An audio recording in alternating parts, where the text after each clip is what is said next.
Egipto Tanita y Saíta, 1085-333 a.C. Tras la ocupación del poder por los sacerdotes entre el 1085 y el 730 a.C., el país del Nilo conoció un largo periodo de decadencia. Las dinastías 21, 22 y 23 se limitaron a continuar con fidelidad académica el arte creado en las épocas anteriores. Lo mismo puede decirse en conjunto de los faraones etíopes que reinaron desde el 751 hasta el 656, y de los saítas entre el 633 y el 333, año en que Egipto fue invadido por los persas. Un año después, Alejandro incorporaba el país al imperio helenístico. Si la arquitectura de esta época representa poco más que algunas terminaciones o ampliaciones de edificios anteriores, la escultura nos ha dejado obras de cierto interés, como las llamadas cabezas verdes, moldeadas en basalto oscuro muy duro, iniciadas en el período de los reyes etíopes, se caracterizan por un modelado muy perfecto y por un tratado sintético de superficies y aristas, que se refleja en eficaces simplificaciones de las complejidades anatómicas.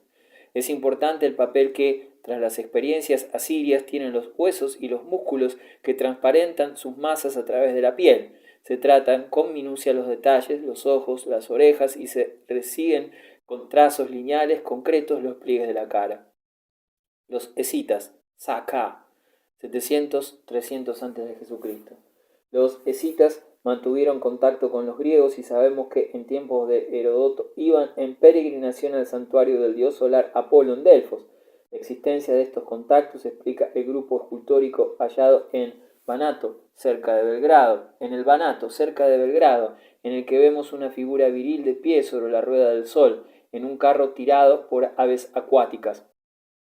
Al este del Volga se extendía el dominio más antiguo de los escitas, el viejo estado de Saka, en relación directa con los núcleos de Mesopotamia, según se infiere de algunos documentos históricos, como un pacto matrimonial establecido entre el rey escita Bartatúa y el soberano Asaradón.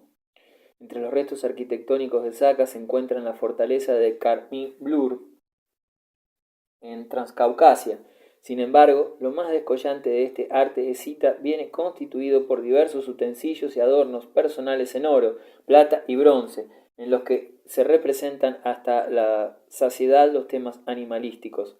En la copa de plata de Zihuille se repiten en círculos concéntricos palmetas, liebres, el animal preferido de los escitas, rosáceas, el árbol de la vida, monstruos alados, grifones, cabezas humanas, osos y felinos, estos últimos recién incorporados al repertorio figural euroasiático.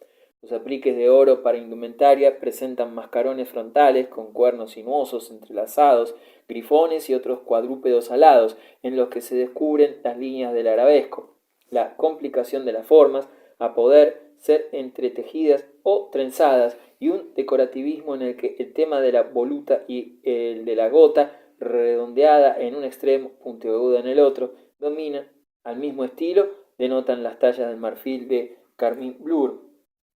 A partir del 625 a.C., todos esos caracteres se acentuaron hasta el punto de que, en el siglo IV, puede hablarse de un auténtico barroquismo, con una temática confusa y entrevesada.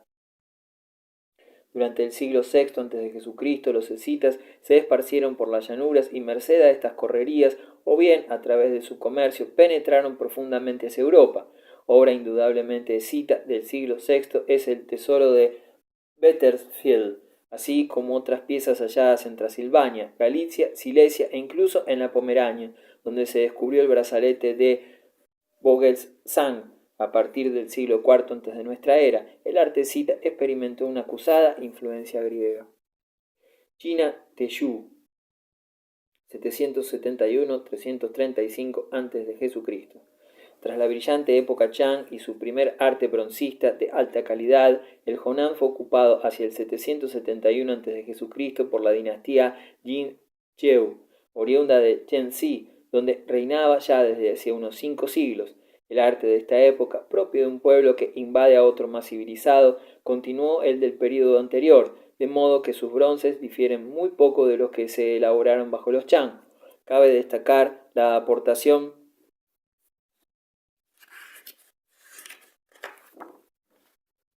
de los temas figurales guerreros y de las serpientes enroscadas, que aparecen precisamente en las piezas más importantes que se han conservado. Otra novedad destacable fue el desarrollo del hierro, metal en el que se realizaron placas para arreos con temas animalísticos de influencia euroasiático. Perú Chavín, 800 a.C., 100 después de Jesucristo. Por el año 1200 a.C., la cerámica se propagó desde México hacia América del Sur, correspondiendo a los primeros restos hallados en la región que ocupa el actual Perú. En esta zona existían ya desde el tercer milenio antes de nuestra era. Eran núcleos de pescadores sedentarios que practicaban asimismo una rudimentaria agricultura. Hacia el 1200 estos pueblos conocieron un apreciable progreso técnico, cuyas causas no son todavía conocidas y que ciertos investigadores atribuyen a la llegada a las costas peruanas de algún náufrago asiático. En el siglo VIII antes de nuestra era, se introdujo el maíz, planta originaria de Centroamérica, cuyo cultivo constituiría la base de una civilización que perduró hasta el año 100 después de Jesucristo y que tuvo su centro de irradiación en el valle andino de Chavín, al norte de la actual Lima. En dicho lugar se han encontrado los restos más antiguos de la arquitectura monumental americana, destacando entre ellos los que corresponden a un gran santuario. Dado que un pequeño núcleo agrícola no pudo haber emprendido una obra de tal envergadura y descartada también la existencia de un imperio, debe admitirse que el mencionado edificio se trataría de un importante centro religioso que atraería peregrinos de una vasta zona. Este templo de piedra bien cortada y aparejada han desaparecido las estructuras superiores, pero se conservan los podios o altas plataformas que le sirvieron de base con las plantas de cámaras y corredores.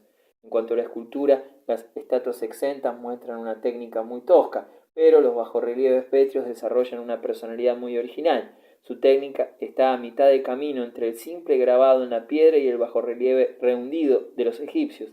Destacan los valores lineales, con un marcado gusto por el movimiento y las líneas sinuosas que lo expresan. Las convenciones dominantes, como en Egipto, presentan el aspecto más característico de cada parte del cuerpo, el torso, de frente y la cabeza, brazos y piernas de perfil. La cultura de Chavín desarrolló un importante arte textil gracias a la adopción del telar. La cerámica, cuyo centro principal, hoy conocido, es Cupinisque, hace gala de una gran variedad de formas, muchas de ellas antropomorfas o zoomórficas, que convierten los vasos en verdaderas esculturas pintadas. En metalurgia solamente trabajaron el oro para objetos suntuarios. Hacia un cosmopolitismo. Grecia clásica, 480-380 a.C. La invasión persa del 480 sobre Atenas y la Grecia continental rompió la continuidad de la vida helénica y, con la reconstrucción, se operó también una renovación del arte. Los persas pasaron a cuchillo la guarnición de la Acrópolis de Atenas, pero a la vista de las llamas que envolvían la ciudad, Temístocles, con las 300 naves de Euripíades y la infantería de Arístides, derrotaba estrepitosamente a los invasores en Salamina. Esta victoria constituyó el punto de partida de la hegemonía del Ática y de la plenitud del llamado siglo de Pericles. Grecia pasó a ser entonces una potencia naval. El comercio marítimo fue la base de la economía y de la mentalidad abierta y libre de la democracia triunfante, así como de un sentido ya no idealista y atlético como el del arcaísmo, sino realista y hedonista, que al entrar en posesión de los bienes del mundo los encuentra más apetecibles que los bienes soñados y que expresa el equilibrio de los distintos valores con aquella armonía terrestre de las formas que se ha tomado como la belleza por antonomasia. La guerra del Peloponeso, en la mitad del siglo V, y sus secuelas, en el IV, significaron el declive de Atenas y del espíritu de libertad ante la potencia del Estado racista y militarista de Esparta. El arte transparentaba ese declinar en una cierta complacencia en la claudicación y la melancolía. En el siglo III,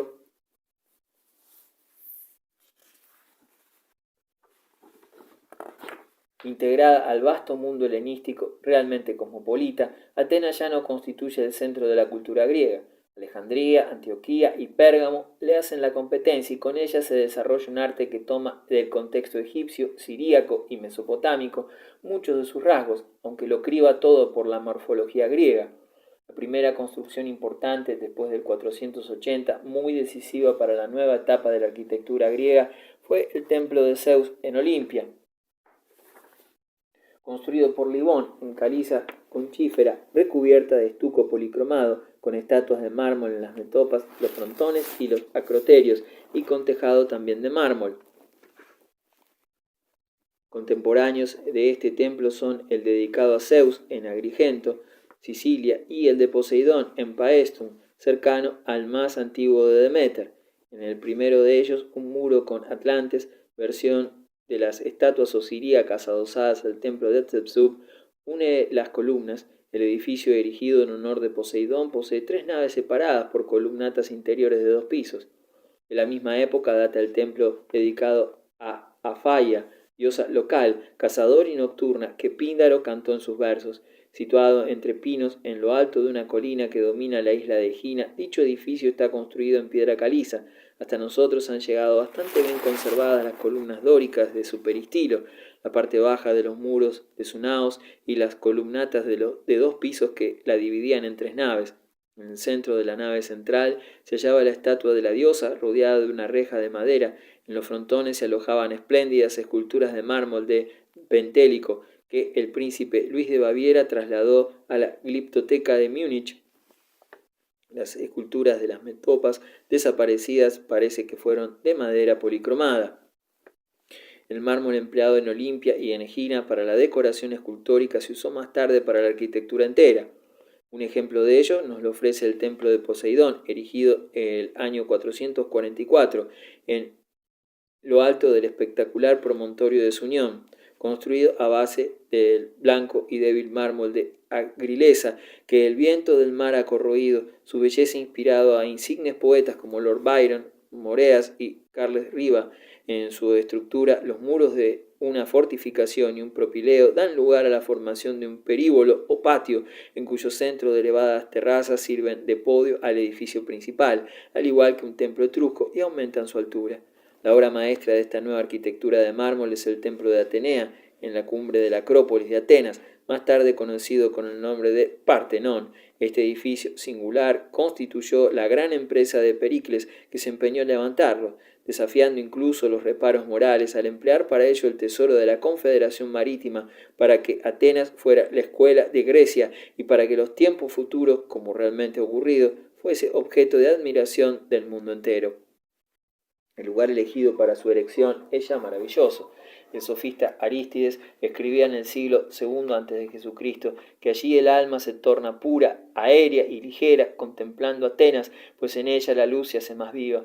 En ninguna otra parte la atmósfera es más etérea. Levantado por Ictinos con la ayuda de Calícrates entre los años 447 y 432 a.C., la estructura del edificio obedece al tipo clásico, apeado en un estilobato escalonado, realizado enteramente en mármol del Pentélico, trabajado con una precisión inigualada. Su impacto estético se debe en gran parte a las sutilidades del diseño, que hacen que las cornisas y el estilobato de las fachadas aparezcan ligeramente curvados y que los ejes de las columnas angulares se inclinen 67 milímetros hacia el interior, con lo que las columnatas se afilan en sus extremos, como si se prolongaran, y el conjunto se eleva en una cierta piramidación.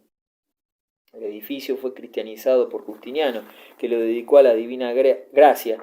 Después que Teodosio II hubo trasladado a Constantinopla la estatua de Atenea, el imperio latino lo dedicó al rito occidental y bajo la dominación catalana en el siglo XIV pasó a ser la Seu de Santa María, mereciendo del rey catalán Pedro el Ceremonioso un sorprendente elogio, el primero de los tiempos cristianos, cuando dijo que era la más bella obra que existe en el mundo, que ni todos los reinos cristianos unidos podían hacer algo semejante. En 1480 los turcos hicieron del Partenón una mezquita. Posteriormente, en el siglo XVII, las luchas entre turcos y venecianos ocasionaron la ruina de casi todo el edificio, manteniéndose en tal estado que en 1929 el arquitecto Nicolás Balanos inició su reconstrucción con los materiales caídos. De la misma época que el Partenón data el Hefaistión, llamado por muchos Teseión, erigido sobre el ágora ateniense. Se trata de un templo hexástilo de mármol de Paros de 31,70 metros de largo por 13,75 de anchos. Es el mejor conservado de los templos griegos.